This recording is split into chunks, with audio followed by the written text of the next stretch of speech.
Hi, I'm Nikki Selkin, and welcome to our great area Incubator Artist Salon. This is a biannual artist salon we do twice a year, featuring the artists that we work with at Gray Area. And today we have a smaller selection, but a kind of more interesting selection because we've actually got folks doing really cool collaborative work that they're going to share that they've fostered throughout their time in the incubator, as well as I feel like we're just sort of getting to a place where people are almost performing for you during the salon, unlike just doing a PowerPoint about what their work is, which is great and what we have been doing. But people in this salon are really experimenting with the form of live streaming video, live streaming audio. And I'm super excited to be hosting this and talking about the artists we have tonight. So tonight, unfortunately, Ayse Demir is moving to New York and could not join us. We love her and wish her the best. She'll still be involved at Gray Area and has done a great job teaching in our immersive program, as well as teaching a data viz workshop during our festival. But with us today, we have Brandon Eversole, who's been collaborating with Ryan Smith and doing some really interesting work around audiovisual collaborations and using the tool of live streaming to create new work, which is something that not everyone's doing. And so it's actually pretty interesting to see. Like, this is literally almost an art project tonight you're about to watch. We've got Stephen Standridge, who's probably the longest, other than Ryan, longest standing member of the incubator, who was in the incubator when I started, who does really beautiful math-based, but also illustrative and nature-oriented artworks of all types. We have Steve Pye, who is doing really cool work based on cityscapes and mandalas right now, and has also done physical computing, kind of environmental work, and is doing a really cool collaboration with one of my favorite DJs, Matt Sussman, with Fault Radio after this. So I super recommend tuning into that. And then finally, we have our newest member of the incubator tonight, Suyash Joshi, who's doing magic, which is something that I never thought, obviously there's technical pieces of magic, but he's doing illusions and he's dealing with our minds and how we see things. So I'm super excited to present all of these pieces tonight and these talks and works and everything from these artists. We have the first, we're just sort of going to go down the line. I believe it's literally alphabetical. So the first thing we're going to see tonight is Brandon Eversole and Ryan Smith, but their piece is going to actually be about 20 minutes, which is normally what we would do for two. And because it's so long and so involved, I want to tell everyone that they recommend to get headphones, because I said I wouldn't use the word binaural, but I'm going to say binaural. I don't even know if it's the right word. But anyway, there's audio that would be best heard in headphones. So if you want to listen to the next 20 minutes, I'd super recommend getting headphones, which I actually may just go grab after I'm done talking and put them on. And then, so that's the first piece up. And then for them, because it's such a long experience, we're going to wait to the very end to do Q&A. But everybody should be aware, if you're on our Zoom, that you can actually enter Q&A questions into the Q&A feature on Zoom, and I'll be monitoring the Q&A. So they will be monitoring as well, so they can answer them if you have questions about what they're doing. And you probably will, because it's really cool, really crazy, and really innovative stuff. So anyway, feel free to use the chat, use the Q&A feature, and ask us or any of us questions if you have any. And without further ado, I would love to welcome Ryan Smith and Brandon Eversole. Thank you, Nikki, and hello, everyone. So I'm Brandon Eversole, and I'm going to be sharing a music video project with everyone tonight. There's also going to be Ryan Smith, which Nikki mentioned. He's doing all of the music. He's a super talented musician, producer, teacher. He's going to be joining a little bit later on, and he's going to explain some of his process and some of the work that he's doing with this project. So I'm going to be doing the visual portion. So I joined the incubator program with the idea of doing video sculptures and more installation work, and that was the approach in the beginning. But then with COVID and everything, there isn't really physical spaces to work in.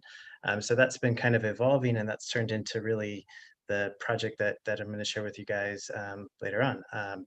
So when we talk about like a music video, um, usually the process of making a music video involves someone doing all of the sound production or creating the music itself, and then having someone else come in and later on adding layers of video, and it's something that is kind of after the fact.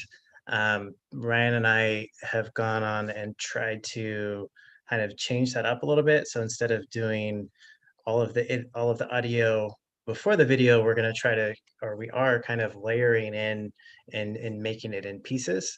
And we've got a project that is almost finished, which I'm going to share if you stick with us to the end of this. I'm going to share the first sound idea that Ryan introduced, as well as the latest iteration of the video itself. So we're kind of going through that process of back and forth creating, and it's been like really a really good experience for myself. I feel like it's given me a chance to really sit with the music and appreciate like all the different little nuances of sound. And instead of communicating with words and talking about the piece, we're only communicating through the work itself. So the last piece is really going to be like a combination of or a conversation of all of those things coming together. Um, Before we get to the project itself, though, I think I was going to share some of the work that I've been doing and how I got to work with Ryan and like how that came together. So I've been doing like a lot of these video cube sculptures, and it's if you're familiar with like a slit scan or a time distortion, it's really like that kind of technique taken across all three dimensions. So behind me is some examples of these different video cubes, and these were things that I was prototyping to actually build into sculptures so they would live in a real space and they would be projected onto different things. Um, if you're not familiar with slit scan, I did like a little example here to show kind of how that comes about. So this is like a stack of video. And then instead of looking at the video from the front on the top, you get to see like one of the sides. And that's something that they were using in doing in film, analog film, and they would like manually expose only portions of the film at a time. But now that you have like digital stuff, you can not only use the edges, but you can actually cut into the video itself. So it's a technique that I've really kind of been exploring a lot, and trying to come up with different ways to uh, experiment with trying different media and different content to see how it all blends together. And really like the idea that I've been pushing within this incubator program and seeing if I can, how far I can take it. Um, if you were with us in the last salon, this was kind of the project I was leaning towards, which was taking this sculpture itself and starting to build out a sculpture for a physical space for an installation where people would come in. And that was something that didn't get to happen because of COVID, but this is kind of where I got to meet Ryan. And when we were doing this talk, or the salon the last time, I was talking about this piece, and I got a message from Ryan, and he was asking me if I was familiar with the band that him and his wife have, which is called Bathing, and they were going to do a show, and he was wondering if there was any way that I could do visuals for it, or if I wanted to. I already knew about the band. I had the album, and I'd listened to the music like a ton, and I was really excited to try and do something. I had never done anything like that before, and since we still couldn't be in spaces together, we had to figure out ways to work with each other and try out different ideas because this would be something where we performed in an actual space, but we didn't have that working environment to kind of try things out together. So I said yes to the project, was really excited, started listening to the music even more, and I built out kind of like a prototyping setup, a layout of the theater that we were going to perform in. So this is a screenshot from that, and you've got kind of Ryan and Emma in the back playing. And what we did is we had the setup was to have a rear projection behind them, so you can see one screen back there. The table that they were playing on that they had all of their equipment on was actually a screen as well. So that was illuminating them and something that was part of the set. And then there was this front projection kind of screen that we could put layers on top of it as well. So it was a lot of different pieces coming together and different things to kind of try.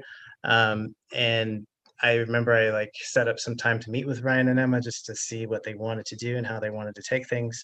Um, and when we did meet, they were just kind of like, we like it and just, do whatever you want. Like, let's just kind of move forward, which was really cool. And also just a little nerve wracking because I had no idea like what it was going to be like when we got into the space. So we still at this point hadn't even met in person yet. So it wasn't until we actually got there for that day to do the shoot and to do the performance. We had set up a couple or an hour or a couple, like an hour and a half, I think, to do a couple takes if necessary. In the shot, you've got Matt and Seabrook as well, who helped us set up everything. And we ended up doing the whole thing in one take. And it was a bit surreal because all of the sound that you're going to like that was playing during the show was actually filling the theater. So it was almost like this concert with just us. So I was out of camera, like in front of them, actually playing the video off of them or playing the visuals off of them. And what I'm going to do is I'm going to play just a 30-second kind of clip of that performance, so you can get a sense of what it ended up looking like. And then I'm going to hand it over to Ryan to talk a little bit about his audio. We'll come back and I'll play the music video in its entirety at the end. So um, this is going to be Get Ready. And if you do have headphones, I do recommend them for any of the parts that have sound. It's just way better than the sound off of your phone or off of your laptop. But here, I'm going to go ahead and I'm going to play this now. So I hope you enjoy.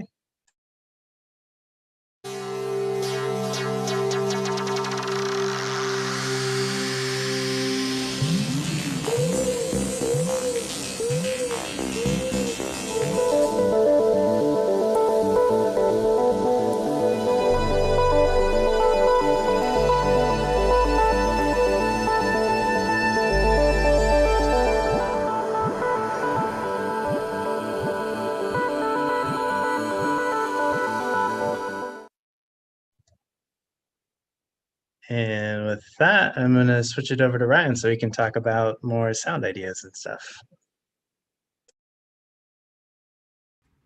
Hello, everyone. This is Ryan, and I'm sitting in front of a green screen of my studio where I made a lot of the music that, along with my wife Emma, in the band Bathing, which this project that I'm doing with Brandon is sort of branches off from that. A little bit about me when I'm not standing in this Zoom room behind a picture of my synth. I play guitar and keyboards in the band Caribou, and I make some more techno-y style music under the name Taravel. And then since I've been at home a lot more recently because of live music sort of being canceled all over the world, I've been teaching synthesis and Ableton production at the Gray Area a lot and also privately. Um, and yeah, this project is really fun that we're doing with Brendan, and I really love the aesthetics of his video, and I think it sort of fits really well with what Emma and I are doing musically in Bathing, because the music, as you can hear a bit, is sort of a bit more mellow and ambient influence and sort of drifting.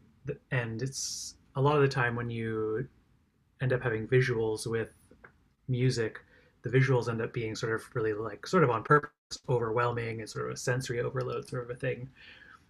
And Brandon's are sort of the opposite of that, and he has this really gentle look to them, another very like high tech and high def looking.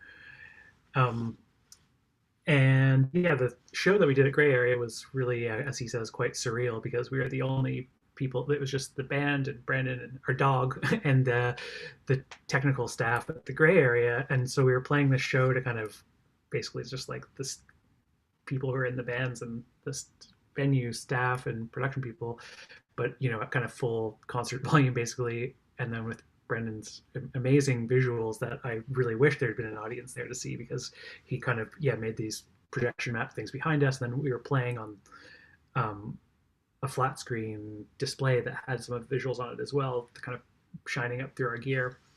But yeah, he approached me about doing this project where we sort of making this music video that, you know, it's sort of hard to identify where the start and finish is. Like, it's not a music video where I was sending him a finished piece of music and then he was doing video for it, or me soundtracking a film that he made.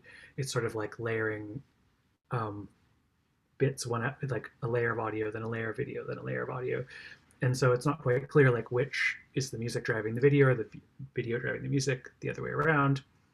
And from the musical side of it, you're going to hear the first layer that I sent to him, which I made using this modular system that's behind me, using a technique where I had a sort of sine wave chord sort of sound, and then I was, with the modular system, modulating the inversion of the chord over a long time, and also the volume and some spatial effects on it, which gives it something that I sometimes find hard to do in electronic music and is not often there, which is emotion. So it starts with a kind of, you know, chords give you a kind of emotional feel. And then if you see the video later on, you'll see I also started to add in some kind of textural sounds that match the video more. So I sent him the sound first, then he sent me back the video. And then when I saw the video, obviously I started reacting to that. And another thing that I really love about Brandon's video work is that it involves a lot of water and waves, which is sort of near and dear to me and really inspirational, because when I'm not making music, I surf a lot in Northern California, and I find a lot of musical inspiration and just sort of, you know, vibe inspiration from sitting out on the water and feeling the movement of the waves. And I kind of often find myself, when I'm, you know, just making an abstract sound on my synth, it sort of ends up turning into sort of wave or aquatic sort of type sound. And so I added that layer, and then there'll probably be a couple more layers added into it. And one of the things I was thinking about today when we were listening to this, you know, through our run through, is that it could use, I think I'm going to probably add in some more like sub-frequency information to it as one of the final layers. So then it sort of has, you know, an emotional side to it, a textural side with the sort of wave sounds that you'll hear when you see the video, and then also something that's sort of felt physically in the sub frequencies. So then when we hopefully at some point get to play it in a space, it'll sort of have all these elements to it that are sort of all musical, but are also kind of thinking about other things that music can do. So there's the emotional side of it, but also giving you hopefully like a texture that you can almost feel physically, and then a physical sub kind of frequency feeling as well. And I think that is about all I have to say about the music. It's a bit funny because, you know, video, it seems to me, is so much more technically complicated than music, but I would be happy to answer any questions anyone had about the music composition side afterwards. And I think I'll hand it back to Brandon now, who's going to play some of the music and the video so we can see how our project's evolving. Thank you so much. Perfect. Okay. Thanks, Ryan. So I am going to play the very first sound idea that Ryan sent. This is probably the volume level might be a little bit lower. It's not mastered yet, so if you do want to maybe turn up the volume on your computer, and I'm gonna go ahead and play the sound. It is just one thing to think about, that we started this project not on purpose, but right on election day in the US. And the anxiety level was just insane. So I got this sound in my mailbox like in the morning, and I just kind of kept going back to it and listening to it over and over and over again, and it was super soothing. So it is very, very calming. And think about how you might visualize it, because right after that I'm going to show you the visuals. So let's go ahead and do that.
All right, welcome back. You can go ahead and open your eyes now. I'm going to be saying goodbye. I will be around after if anyone wants to ask any questions, but this will be the end of our presentation. I'm going to go ahead and play the video now. So I hope you enjoy.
That was great.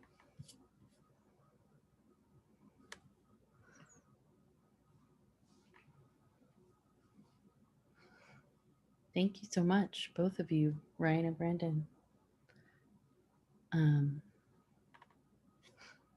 Just wait a minute in case I'm going to be switched. There I go. So thank you. That's awesome. So we'll do some Q&A at the end as well with them and everyone else.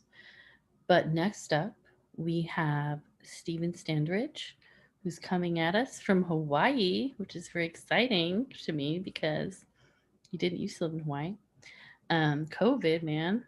So I'm really excited to see what he has to share with you guys. And he was a featured artist in our last large-scale immersive exhibit called The End of View, and has been a really long-standing incubator member as well.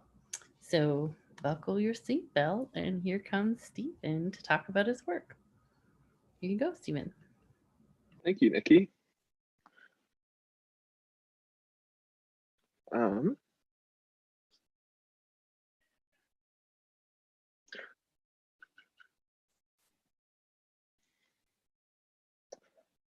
So today, hello, my name is Stephen Standridge, and today I would like to talk with you all about a piece that's currently a work in progress for me called Memetic Aberration. But before I tell you about that, I want to tell you a little bit about my history in art, because it's been a very atypical path to get from where I was to where I am now. I first started with illustration, specifically painting, specifically landscape painting. I really appreciated just being able to create the illusion of depth and the illusion of form just with color and light. And I really appreciated working a lot with symbolism and different aesthetics, and trying to create some sort of feel from the aesthetics that I painted, not just creating a sense of depth and space, but also to create almost an emotional landscape. For me, a lot of how I understand the world. I'm not seeing your screen share for some reason. Okay. It's weird. It just looks black and it says you've started screen sharing, but it doesn't actually show the picture. Thank you, Nikki. Yeah. Try. Can you see that? I can see that. And let's go to the full screen thing, and I'll tell you if I can see it. Does that look good? So I see your speaker notes. I don't. Oh, there we go. Okay. I see it. Cool. Thank you so much. Go. Okay. Excellent. Cool. Yeah, so a lot of how I understood the world came through a lot of these symbols. Trees and buildings to me had a very similar aesthetic to knowledge and insight. And in this piece, the purple and cyan really represented a sense of mystery, whereas all the buildings represented a sense of like structure or asymmetrical knowledge. Eventually, though, I ran into the limitations of painting when I started painting environments that were 360 degrees, which was no easy task. I had to like find a ton of different Photoshop plugins to even like get to visualize the space that I was painting. And in a painting such as the one you see right now, the colors I was attempting to achieve in this aren't really possible to render on a two-dimensional screen. Somewhere between the magentas, the pinks up in the top corner, and the bright blue cyans, there is this like weird gray color, which is just a limit of our eyes and a limit of the technologies we see, or we used to see images. So at that point, I kind of transitioned into the digital media. I was still really interested in the concepts of like color and structure, but for the first time ever, I got introduced to the concept of time. I very quickly moved into like, how do you create a sense of depth from light and shadow? And I picked up ray marching. From there, I got into like mapping and like, how do you texture different surfaces, and how do you actually, how do you give a different perspective of space just with how you map objects onto it. This image that you're seeing is mostly just two images the head and a body piece, and the rest of the whole form is just a mapping formula. My first really interactive piece that I did in the gray area incubator was a piece called Depths.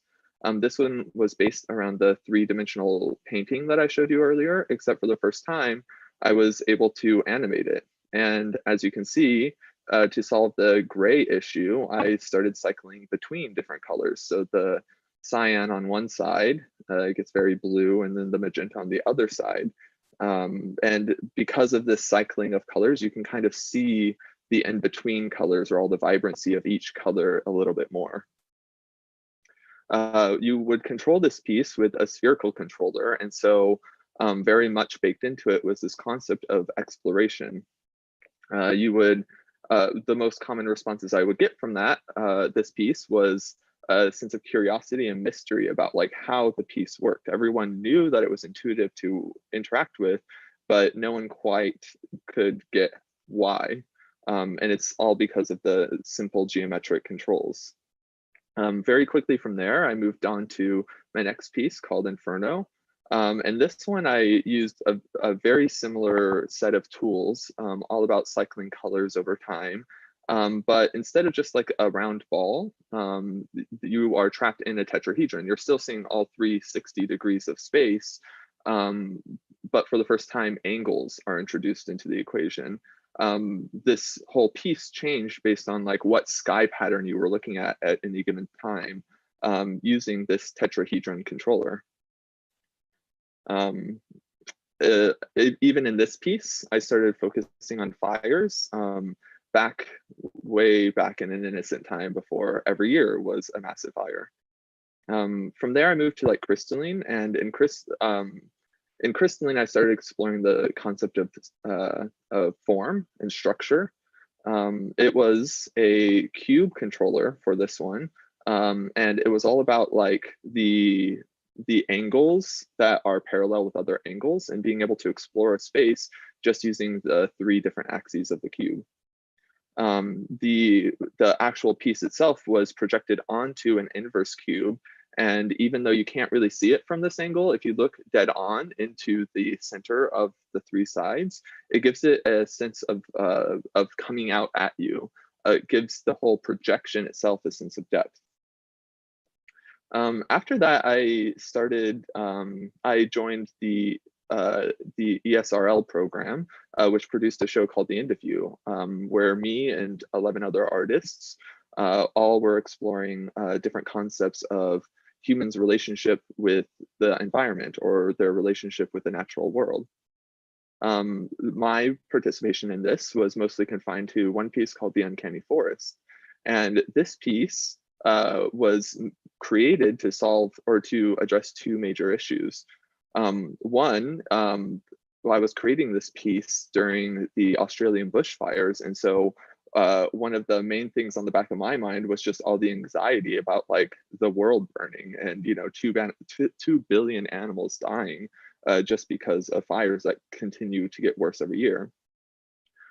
So I really wanted to create a sense of a space for reflection. I did this by creating a space, an audio-visual space with multiple different angles, and these different angles were projected at different places across the exhibit.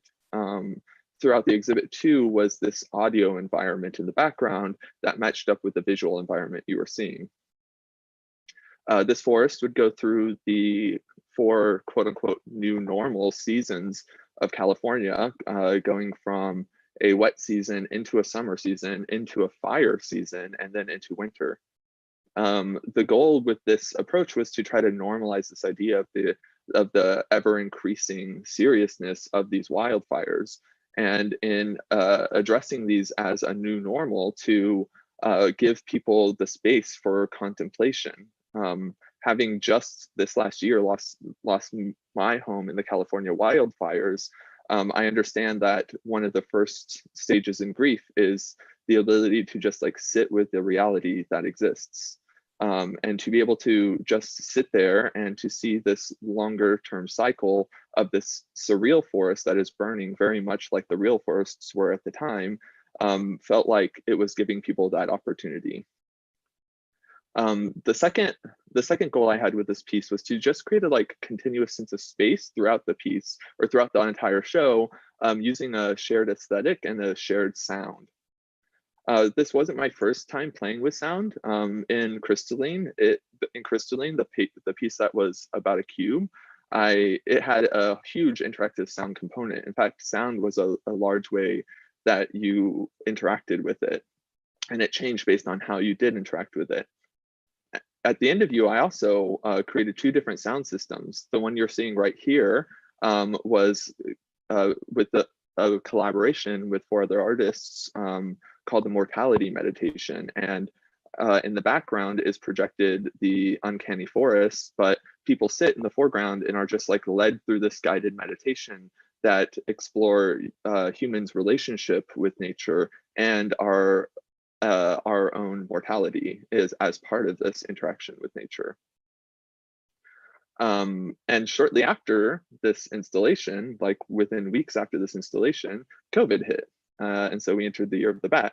My response to this was to spend as much time in nature as possible. And while there, I actually got to familiarize myself with bats. They come out every evening, like sometime around the afternoon, and you can hear them, like you can distinctly hear them, but they're so high pitched, you can't really tell them apart unless you're specifically listening for them. This kind of introduces an interesting concept to me, who had been before this point really focused on light. And it introduced the idea that like sound was something that could define space. In physics, there's this concept called radiosity and radiosity maps. And these are ways to describe how energy is transferred between different surfaces. You can use this for things like lighting equations in a lot of real-time gaming engines. But it can also be used to describe acoustics and reflections of sound. Bats actually use this to navigate. Dolphins also use this to navigate, and it's mostly creatures that need to navigate through dark spaces use this because there's not a lot of light available to them. Which brings me to my current work in progress, Memetic Aberration. An interesting side note to this whole last year is the sheer amount of disinformation that's been going around the internet and how confusing it can be to actually determine truth from all of this information. We actually use information very similar to how bats use sound. We use it as like some sort of testing as to what's real or what's false. And so when there's a lot of disinformation, it's extremely easy to get just like lost in the cacophony of information.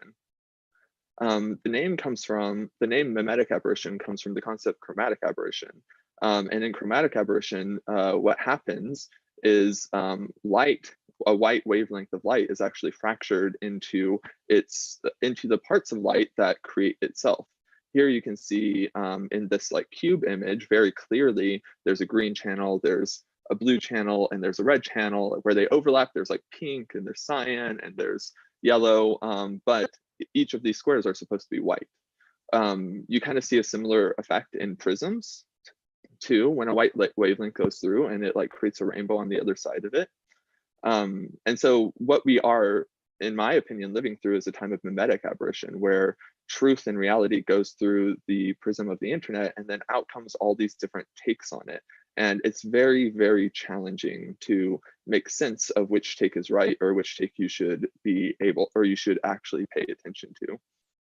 And so this next piece is, again, trying to create a contemplative space, just like the Uncanny Forest did, but instead of focusing on the wildfires, it's focusing on the age of disinformation that we're currently living through.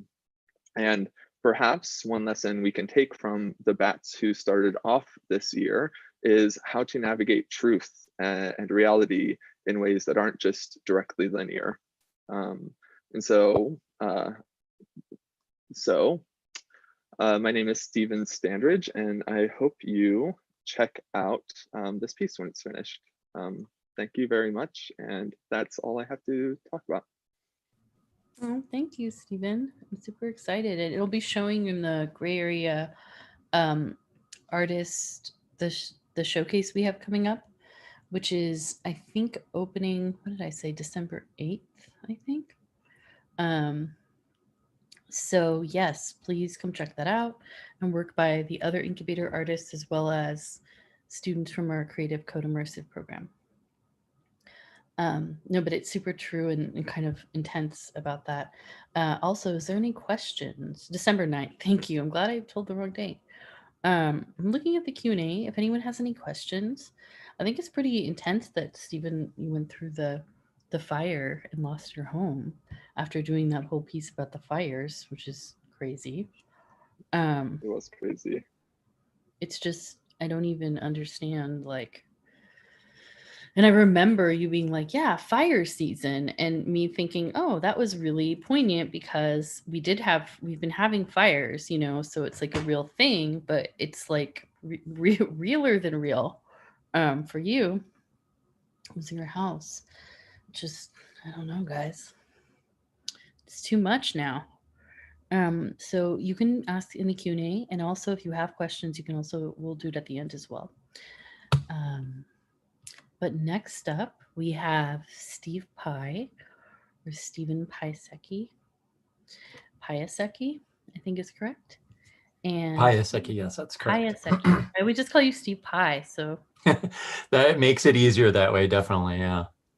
And Steve is doing not only this, but later tonight, a visual set for one of my favorite best friends DJ set with Fault Radio. So this is big night. So welcome. Busy night. Steve. The double header, as I've been calling it. All right, so let me share computer sound. All right, so let me get the sharing going. And okay, so hopefully everybody can see that well. Good evening, everyone. I'm Steve Piasecki, also known as Steve Pye, and thanks for attending our virtual salon tonight. My work as an artist includes photography, video, projection mapping, and physical computing. And tonight I'm going to talk to you about the new project I'm working on here at Gray Area that I'm tentatively calling Urban Mandalas. First, we're going to take a look at my previous work to give you an idea of how this work has evolved. I've been doing nature photography for many years, and have been creating mandalas from the images I've captured. The image on the left is the source image for the mandala in the middle. On the right is the first piece that I made here at Gray Area while taking the immersive program. It's a mandala light box for an installation called Hive.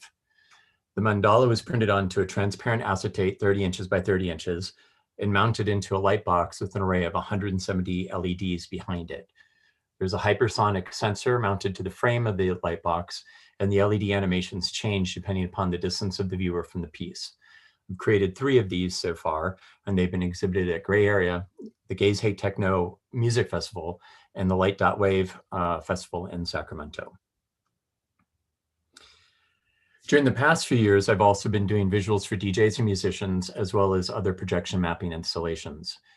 Here we have one of those installations called Dos Años de Oso, made in collaboration with artist Daniel Leon, to commemorate the 2-year anniversary of the current owners of the Lone Star owning that bar here in Soma in San Francisco. He conceptualized the image, painted it on the event posters from the prior 2 years, and then I created the animations to project onto it. And here you can see what it looks like under regular light and with the projections. Next, this is the face of Salvador Dali, which was shown at Dada Bar in San Francisco. I worked with Charlie Evans, Mark Power, Ricky Mendia, and Mike Dada to bring this to life. During the day, it was a portrait of Salvador Dali, and at night, it revealed his dreams. So again, you can see on the left and the right what it looks like under the different lights. Next, this is the skull. This was also shown at the Lone Star. The skull was bleached on denim, hung on the wall, and I created the animations for it. This was for Dia de los Muertos about 2 years ago. And then another installation piece is called The Heart of Soma. This was also shown at the Lone Star. It was an anatomical painting of the human heart, approximately 4 feet tall, done in black and white. And then, of course, I created the animations that you see projected on the right. So again, we can see what it looks like under regular light and with the projections. This piece was in a group show called Urban Landscapes, which was at Dada Bar.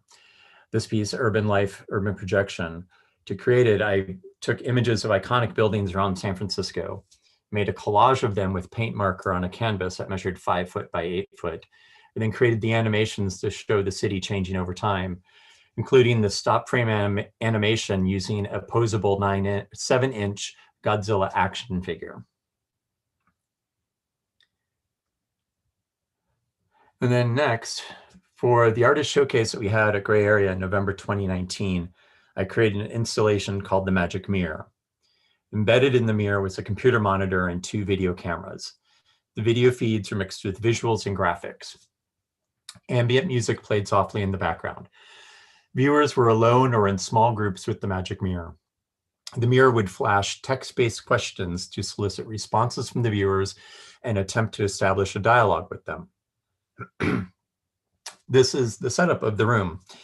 The vanity mirror has a computer monitor and cameras installed in it. The computer that is driving it is behind a curtain, and that conceals the human that is also driving the interaction. After a certain point in the conversation, the mirror would start telling the viewers to open the drawers of the vanity. And here are the messages that were in the drawers. The idea of the interaction in the messages is to illustrate the relationship people have of what they see in the mirror or any other technology that they can interact with and see themselves reflected in. That relationship is mediated by whoever is behind the technology, someone that the viewers may not see or know about. With COVID bringing about an abrupt change in our world, Gray Area switched to a virtual format like tonight. For a virtual showcase that happened a few months ago, I created a video piece called Time is Meaningless When Space Collapses. It is an assemblage of writings in my journal during the earlier part of this year. Sheltering in place helped change people's perceptions. Time is not the same when your schedule is repetitive and your environment is limited. This change of how we perceive time, coupled with the fear and anxiety about a novel disease that we didn't understand, produced the fodder for the social eruptions that we've seen during the course of this year. And just to give you an idea, and hopefully everybody can hear this.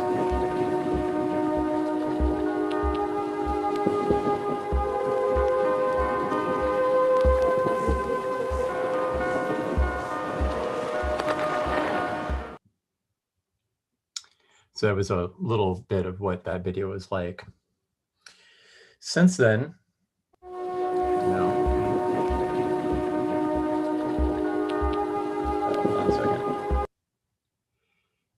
go to the next video. It's not letting me go. Hold on a second. There it is. All right.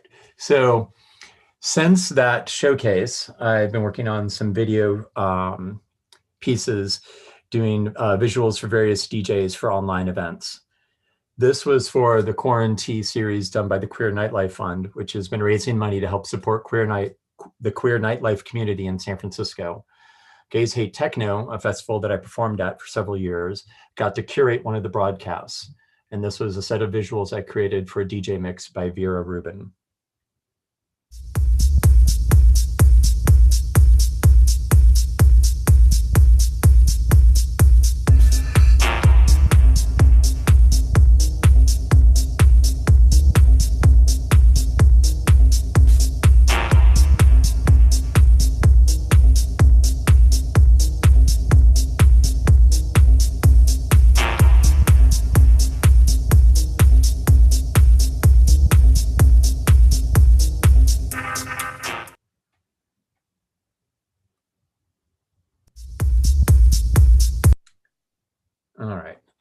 This is, I've done 2 pieces for Cosmetic TV on Fault Radio. This is the first one. It was shown a couple of weeks ago. This is visuals for a DJ mix by Topazu.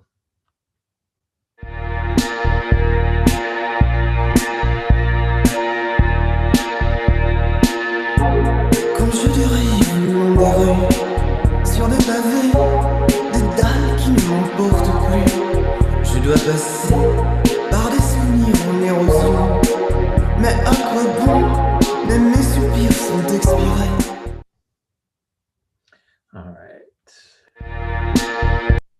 These videos don't, they like to keep playing every time I click something. And this is the second piece that I've done for Cosmetic TV, which is going to be shown tonight at 7. You can catch it on twitch.tv/faultradio. These are some visuals I did for a DJ mix by Matt Sussman. I'll close your eyes and send you off. The shining moon will sing you to sleep. In the boat of the moon, adrift forever, on the sea of stars and the heavens deep.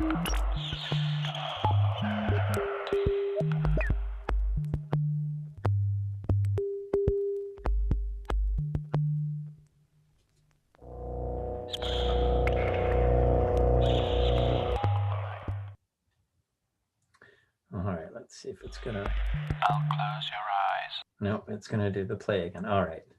So last, this brings us to the current piece that I'm working on for the next showcase, which I'm tentatively calling Urban Mandalas. These are videos that I've been creating from images, videos, and sounds that I've collected around San Francisco over the past few months. All of our perceptions of the world have shifted, changed, and altered since the pandemic first hit.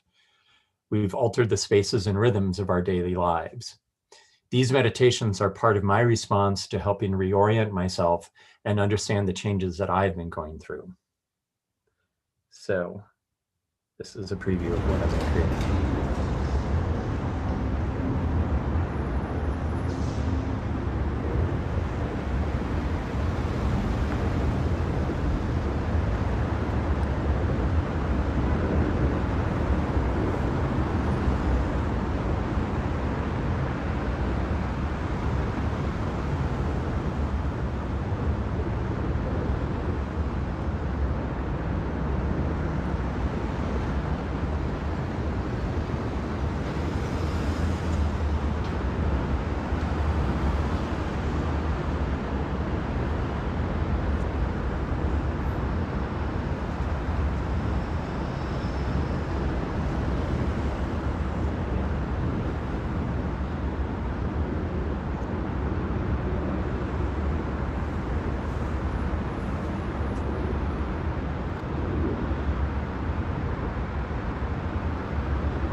And that concludes my presentation. Thank you very much for coming out tonight and inviting us into your home. Thank you so much. And Steve, you should put the link in for your your next event that follows this with the Fault Radio. Yes, I will put that in. I will put that in the chat, I guess, is the best place. Yeah, and if anyone has questions, feel free to ask now. Also, we'll do one Q&A at the end. But really loving the new. So I don't know why my video is not on. That's just an oversight. I really love all the new mandala stuff you're doing with the buildings and as well as the soundscapes. Thank you. It's cool to see it progress from like nature into how almost seems like kind of Art Deco, but like super modern too. Like a little bit, yeah. I think maybe just a function of how are you making those mandala? Like how do you fractalize those images? Part of it starts with so the capture, you have to get like a good angles that you can see lines that are like going to create perspective, and then they're just mirrored and flipped and mirrored and flipped. So sometimes that can be 4 or 5, sometimes they're 8 or 16 or more. It just depends on the different images. Yeah, it's super cool. And it's just interesting to see the progression too, I think, from having known you for how many years now? Like A few. a few, just like half a year. No, for a few years. No, it's been really cool to see. And I'm excited to see what happens when we get back into IRL, IRL can't come soon enough. I know. But at least we have your cool DJ set tonight and VJ Yeah, set. I will post that link in the chat in here in a moment once I dig it I'm up. It's like my two favorite people. I'm like, yes, combined. It's like Brandon and Ryan. I'm just really happy about it. So, all right. In this brief incubator of Salon, we have one more person, and then we'll do a quick Q&A, which I already have one question. And this is our newest magicist member, Suyash Joshi. I think I said it right. And he is a magician, a programmer, designer, illusionist. Really exciting. And also a longtime friend of Gray Area who I've seen at many events. So I was really excited when he joined the program. I'm super stoked to see what he's going to do today. Suyash, take it away. Thank you very much, Nikki. And hello, everyone. Thank you for coming out to this salon. And my name is Suyash, like Nikki said. Let me start my screen share. So today I'm going to talk about the project that I've been working during the last few months. By the way, you can follow me on social media. I also go by Tech Illusionist because those are my two passions, technology and magic. And I also do shows. And I want to talk about Maya or Illusions, which is the name of the project that I'm working on in the Gray Area Incubation Program. So let me just start by showing a little demo. And for this, I'm going to go back to my face and we'll do a little magic trick. So pay close attention, okay? So here I have a white, whatever this is, a surface, and I have a black dot on this, okay? And on this side, as you can see, I have again, a white surface, but this side we have 4 dots. Now watch closely, because on this side, there is not 1, but there are 2 dots, and on this side, there is not 4, but there are now 5 dots. Isn't that interesting? I'll do it again, so watch closely, okay? 1 dot. On this side, there are 4 dots. Not 1, but 2 dots, and on this side, there are not 4, but 5 dots. Isn't that interesting? See, it's very, it is magic, but the real magic is happening inside your brain. Now, magicians, we don't reveal our secret, but today I will disclose this. I'll explain what is happening here so you get an idea. See, when I show you the dot like this, I'm holding this very casually, this board. But what is happening is that the way I'm holding it, I'm hiding information. And because I'm holding it casually and I point to 1 dot, there's nothing exciting here. Your brain is not looking for anything other than what it is. But it gets fooled when I flip around and I show you the other time when there are 2 dots, right? So as you saw, when I include it, it's 1 dot. And on the other hand, when I hold it like this, the brain perceives 2 dots, but your brain desperately tries to fill in the information. It tries to make up for when there is nothing. So in this case right here, it thinks there is a dot, a 3rd dot possibly, right? 1, 2, 3, but there is not. So similarly here, when I hold it very casually, it covers, the dot that is there. And when I flip around and I show it to you, and then you see that there is another dot. So, but when there is none. So that's the magic. It's, magicians, we use the psychology, we use the pattern recognition mind, and we try to deceive it, fool it, of course, for entertainment purpose. So I'll do it again. Now, this time, since you know the principle, I'm sure you're not gonna, so watch closely. So like I said, this side, like I showed it to you, there was a dot here, but if I show you that there is not one, not two, but 3 dots. And on this side, we saw earlier that there were 4 dots, but then I told you there are 5, and my hand is just, you're assuming there is a dot there, but sometimes assumptions become real, and there is actually 6 dots. So one more time, like on this side, like I showed it to you, that there are, how many? There is 1, and then I told you there's 2, and there were 2, but then they became 3. And if you were really paying attention, this side, you would notice that there are dots all over the board.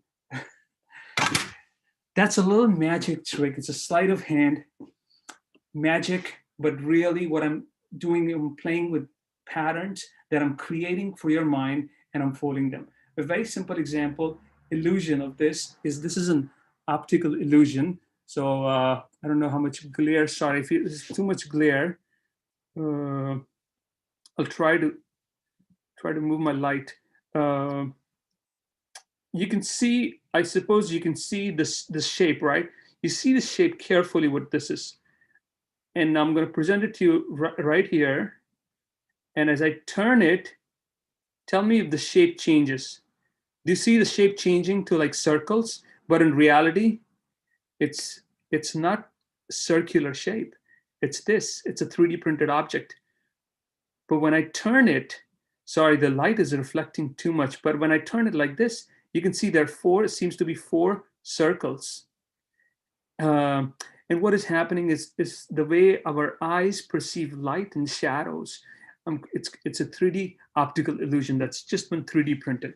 So with that demo and the context I hope you got is what I'm trying to work through my art practice. So I'll go back to presentation. The concept, I called it Maya. It, of course, comes from a Sanskrit word, which means if you want to go into spiritual literature, it's very deep, but at high level, it means magic show or illusion, where things appear to be present but are not what they seem. So what I'm trying to put together is an interactive web-based experience which demonstrate several of these illusions. Now, these illusions aren't just optical illusions, like I showed you, but they affect other senses as well. So some are auditory illusion, some are illusions that happen the way we think cognitive biases, which I call cognitive illusions. And how is it going to be experienced? Well, come on December 9th to see the finale, experience these illusions firsthand at the showcase. I'll also have them on my website soon, and perhaps I'll create a VR experience also, because I think these are best experience in an immersed environment. And finally, I love to do tricks with deck of cards, so I hope to print these out as well. There have been artists for generations who have explored this idea of illusion, starting with M.C. Escher. You might have seen his artwork. It kind of twists our mind, and it's very creative. Or photographers or painters who paint on the street real life that fools us. And it's only a matter of perception. So when you're sitting and taking a photo, or you're walking and you're looking from a certain perspective, you see that illusion. But the illusion breaks as soon as you see it from a different angle. Just like the one I showed you, it's actually made by Professor Sugihara in Japan. He's a mathematician. And the one I have the 3D printed copy that's also demonstrated in front of a mirror.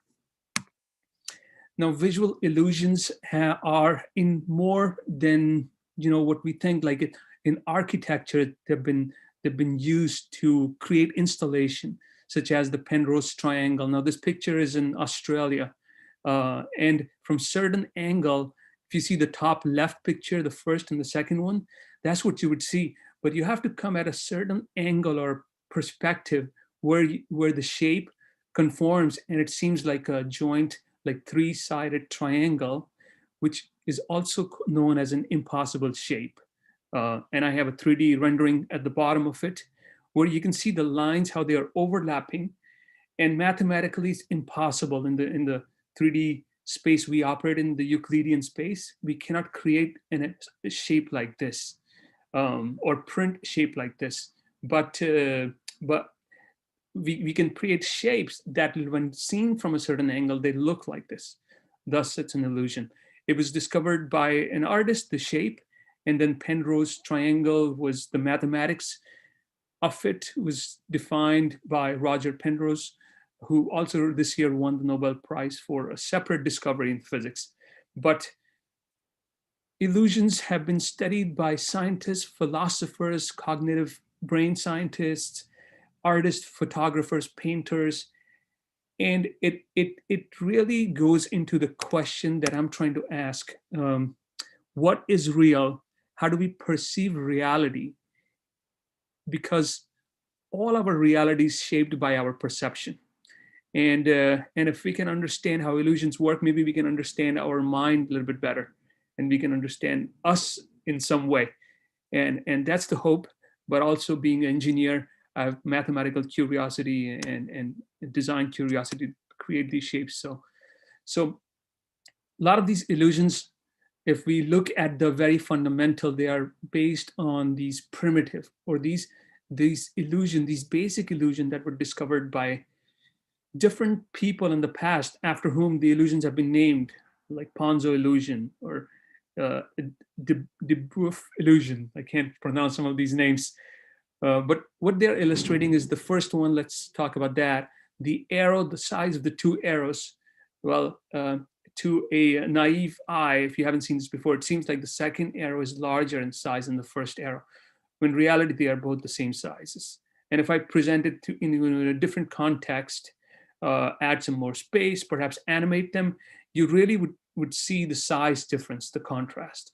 Again, the vertical, horizontal illusion, just by the placement of those two simple lines, it seems that the size is different. Ponzo illusion, again, when the two lines are converging, the second bar up top seems to be greater than the first one. And then there are other illusions where there's white space. Our brains perceive shapes.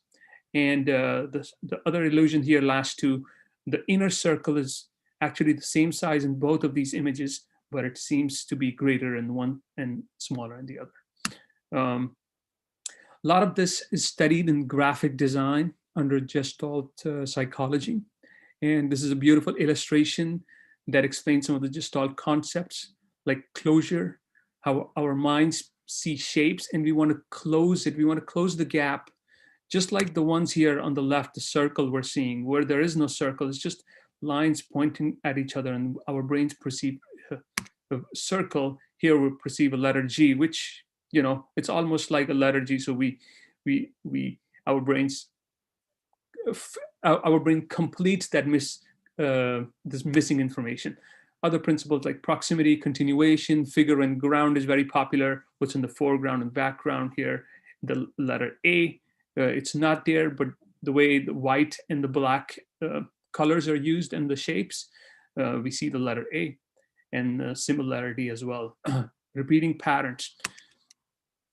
Faces are very interesting subject. Human mind is known to look for faces in places where there aren't faces. Think of, this illusion here on the left, do you see a duck or do you see a rabbit? Or on the right, do you see an old lady, or some people may see a younger woman? It's a very interesting subject. Why do certain people see image a certain way, and why do others see differently? And once you can tell them how to see the illusion, then they cannot unsee it. What is the reasoning behind it? It's a very interesting subject to cognitive scientists. But faces are very common. We see faces in all kinds of shapes, in the sky, in stars, in anything, in food. You may see faces, and it's also shown by computer vision how it has been fooled, where it has detected shapes and called it a face or something when it was like a cupcake or something like that. I mentioned auditory illusion. This one is very popular. A few years ago, it went viral. It's a sound clip that you play, and some people hear it as Yanni, versus other people hear it as Laurel, and they are very adamant. They say this is what it is, and in both parties, and it's a very fascinating subject. And then there are illusions in motion pictures, which is animation. The birth of motion picture graphics actually has an intersection with the history of magic, how magic and illusions led to the birth of animated movies. Play this video here.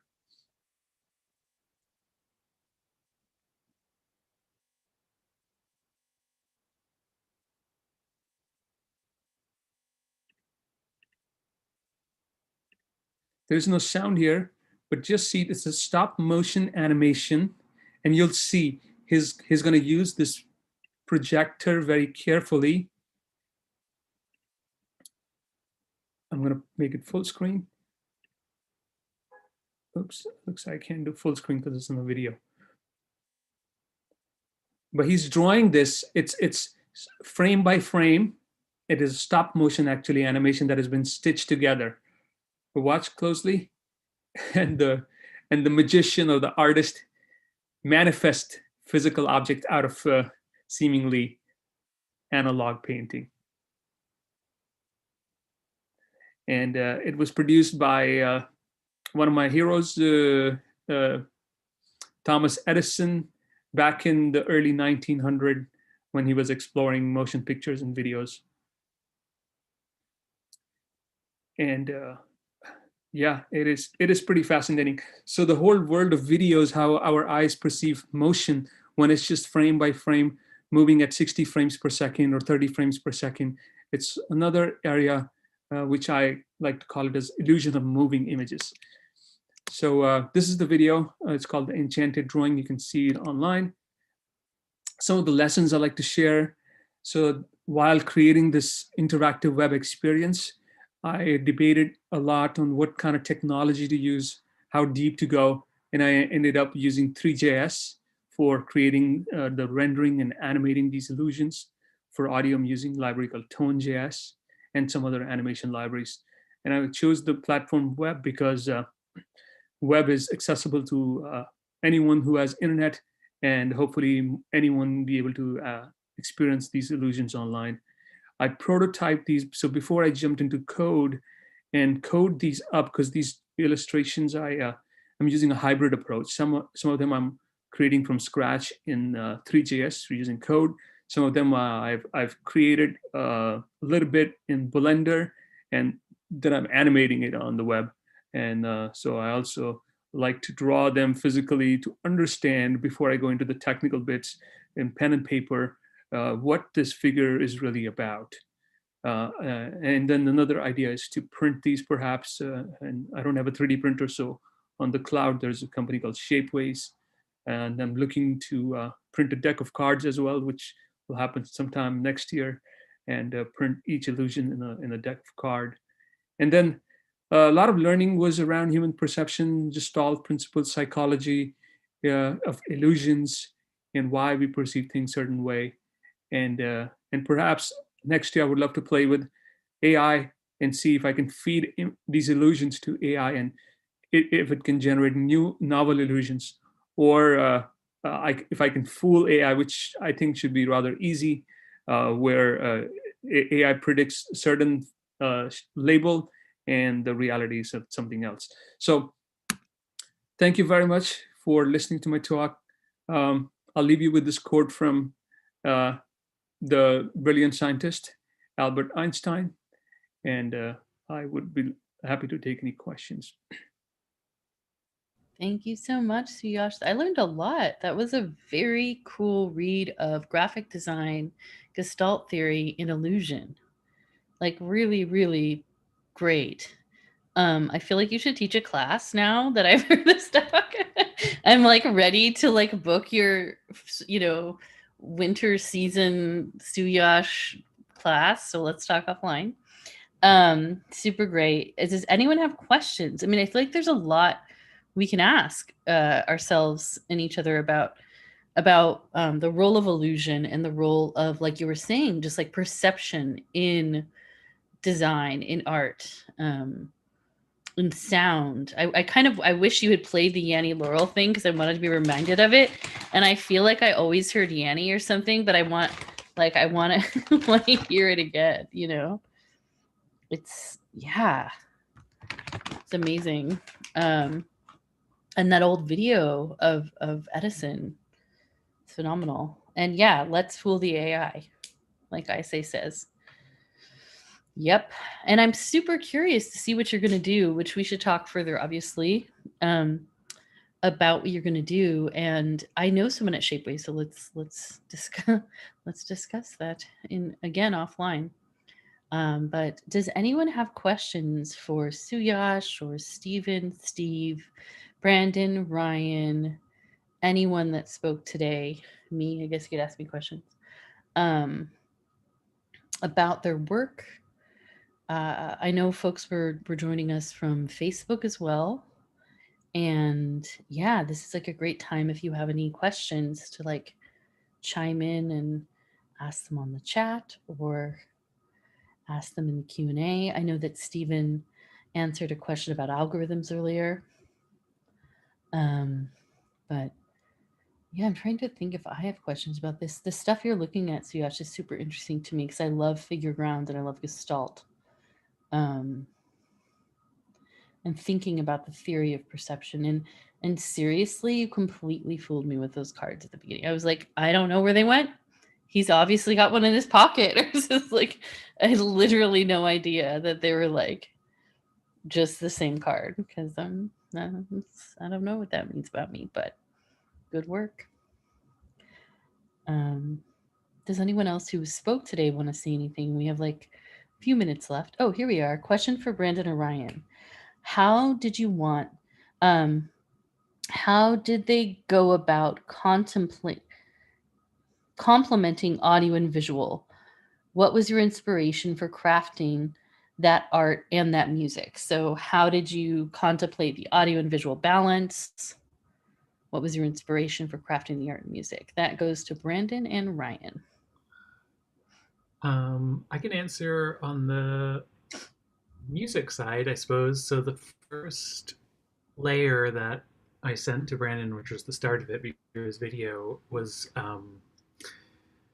really just, I mean, yeah, it's been a crazy, like, wild year, obviously, and I was kind of, a lot of the time, my spare time when I make music, it's like more like frantic kind of techno music, and I was trying to just make something more mellow, but also I was been listening to a lot of classic things that I always listened to, really listening to them a lot more recently, which is like people like Cluster and Harmonia from the 70s, who are like, the sort of original ambient, jammy electronic bands. And I really love, like, there's so many things I love about them, but one of them is how their music, even though it's really kind of aggressively electronic and kind of avant-garde, really has emotion in it.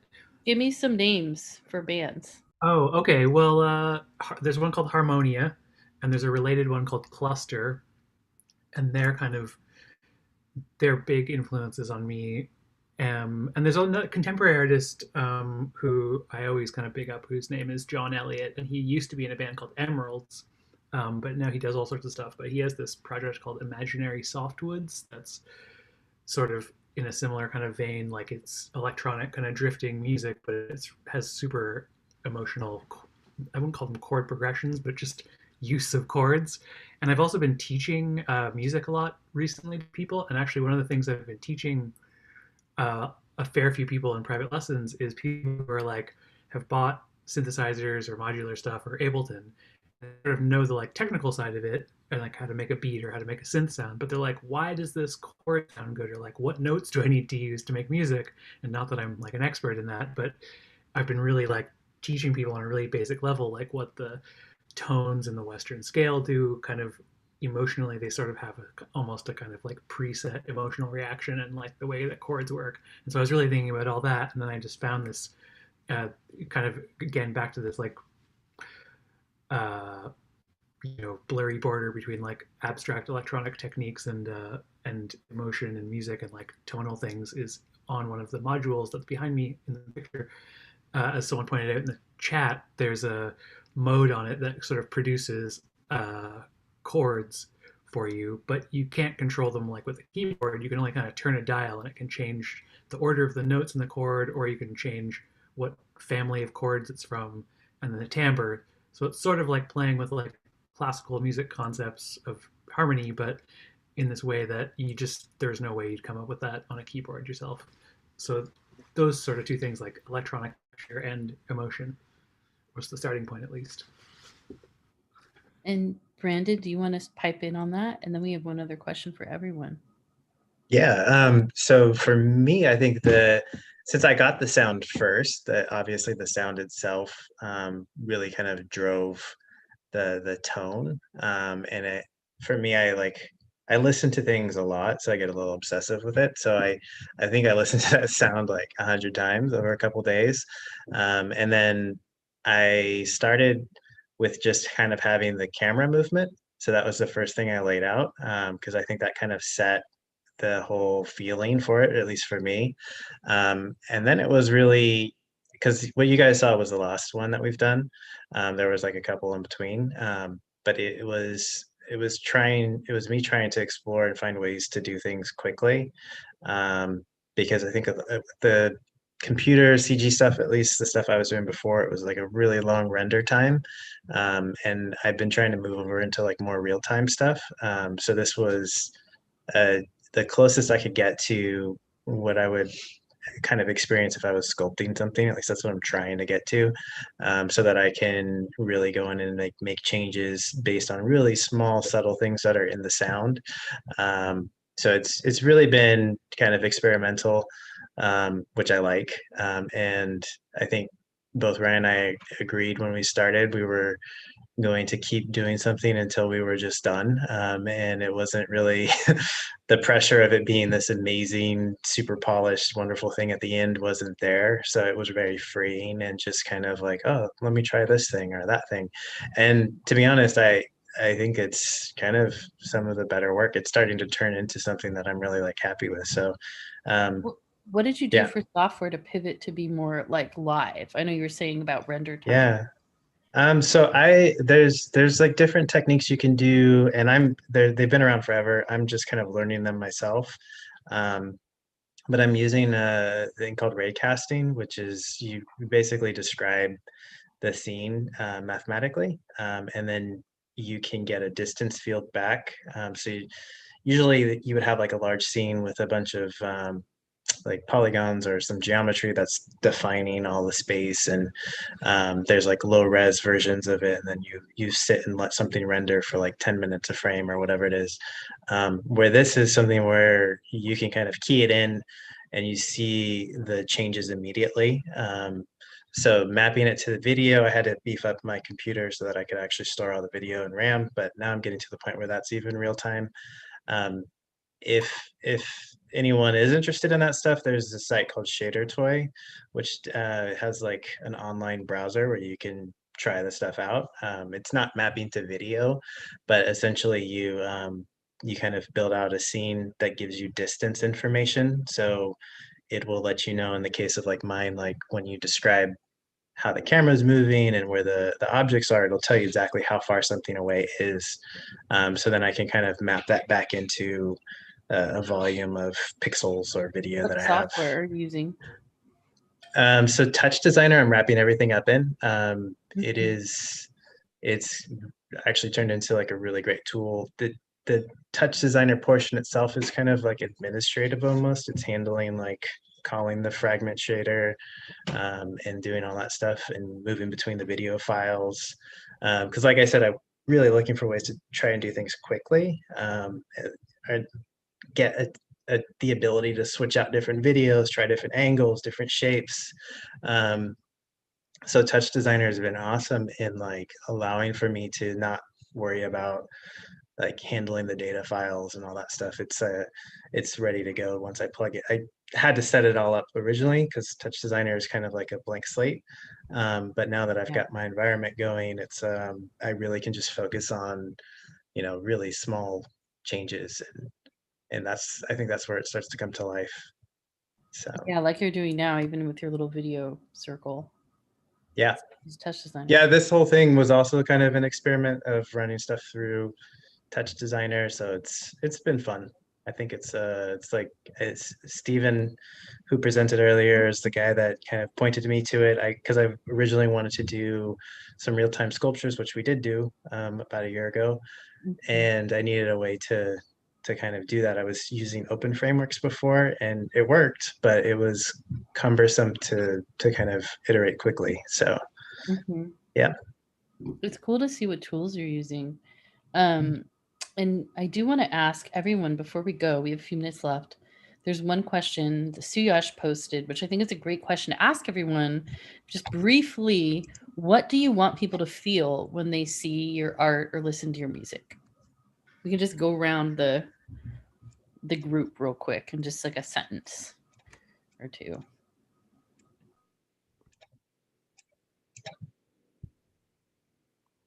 It's on you, Brandon. What do you want them to Oh, you're saying I'm just saying, it's for everyone, but why don't you start, because you're here already. You're somehow yeah, well, for this like work, it's definitely like tapping into that kind of calming, peaceful, soothing.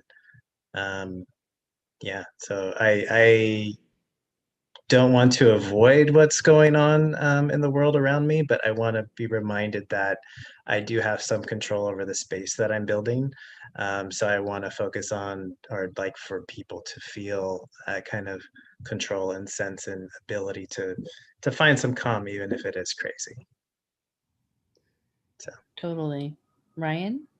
Yeah, I think maybe, yeah. I mean, just really on the nose, like escape and fantasy more than ever. I mean, that's always kind of what music has been for me in a way, like where you just enter this self-contained kind of perfect world of the music. And I can always kind of, yeah, see it as well as hear it. And so I'm hoping I can kind of create an environment like that for people as well when they hear what I've done. I do want to say, I told my friend, I was like, so Ryan Smith, who's in Caribou, is going to be on is on this right now. You should tune in. And she was like, I was just listening to Caribou and I parked my car and then I saw your text and I was like, oh, great. Synchronicity. We're some of the best music for parking your car out there. And she's also from Canada, so from Newfoundland. So shout out. Classic. All right. Canada. So other artists in the salon, do you guys want to quickly answer what do you want people to feel and hear, feel, see when they?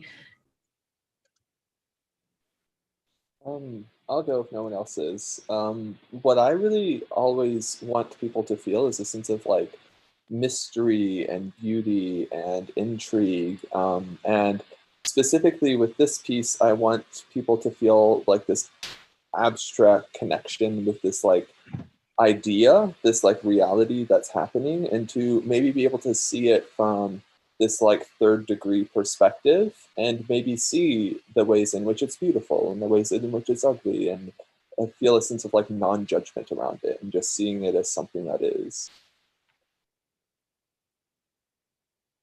I know that makes sense, especially given what was been going on lately. What happened to you in your life? It's like, and what you tried to bring to the forefront before all of that even happened about the fire. It's like so crazy to me that reality happened.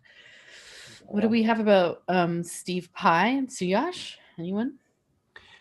Well, I think what I would say is it depends. If I'm like installations that I've done, there's a lot of how technology affects people.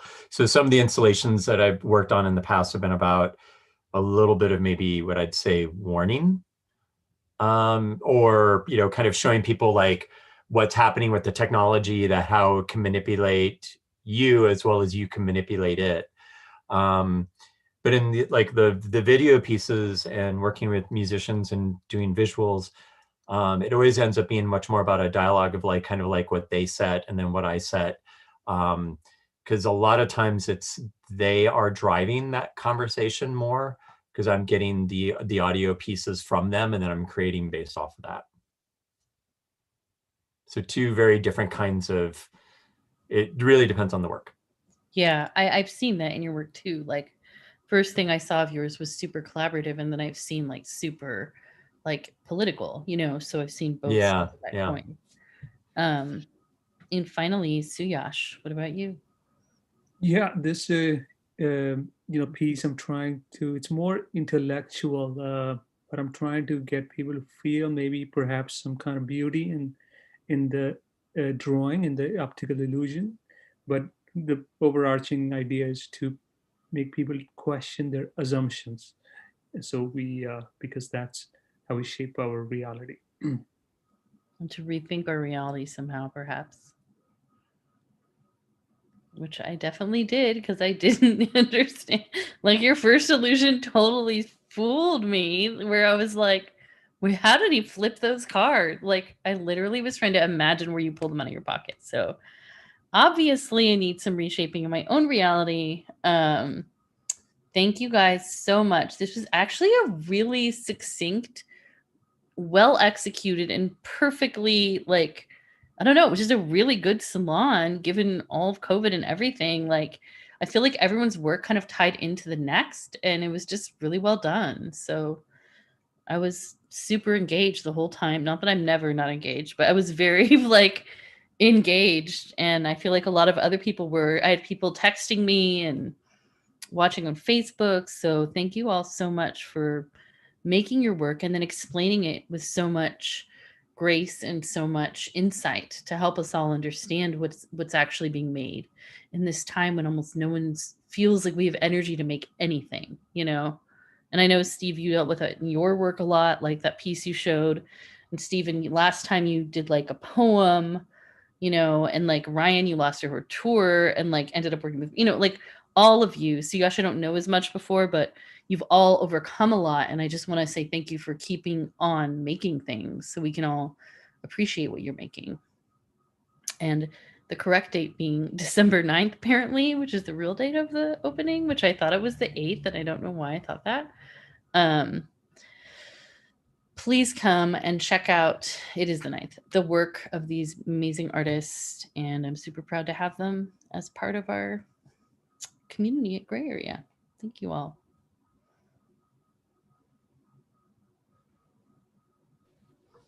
Thank you.